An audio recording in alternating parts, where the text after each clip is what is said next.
hello hi नमस्कार सांग माने गुड इवनिंग वर्तमान संध्या 5:30 टाइम पाखापाखि तो आम एवं पहुँची कपिलास रे दीर्घ 150 किलोमीटर यात्रा पर पहुँची तो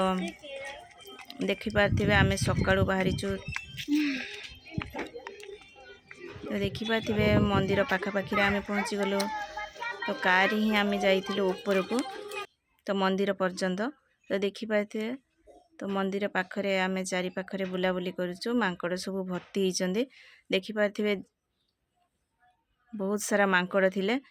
आ संध्या टाइम रो दृश्य तो बहुत सुंदर ही लागुथिला देखिपारे जंगल पहाड़ घेरा परिवेश बहुत ही सुंदर तो मांकड़ मानकर तांडव चली तो फाइनली आमे बुलाबुली बेसी समय रहिलुनी बहुत कम समय ही रहिलु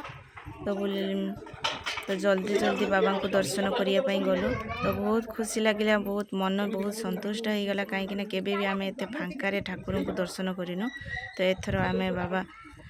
चंद्रशेखर को पूरा मन शांति करिकी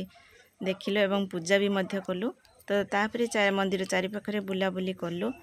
तो फोटो फोटो उठेकी बहुत खुशी रे आमे एंजॉय कलु तो देखि पाथिबे एठी झियो माने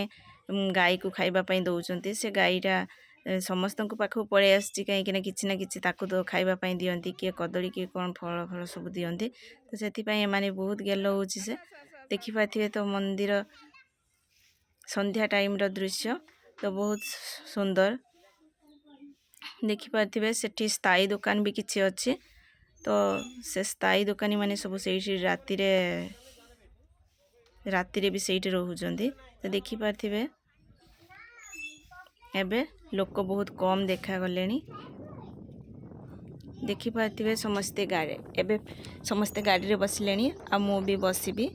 तो देखि पाथिबे संध्या दृश्यटा बहुत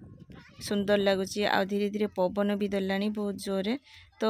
गाड़ी भितरे माँ किछि खाइबा जिंस खोलु थिले तो शब्द सुनी कि मांकड़टा पड़े आसिला किंतु से खाइबाटा नै गला तो जो माने हम वीडियो को लाइक करचंदी कमेंट लाइक शेयर एवं सब्सक्राइब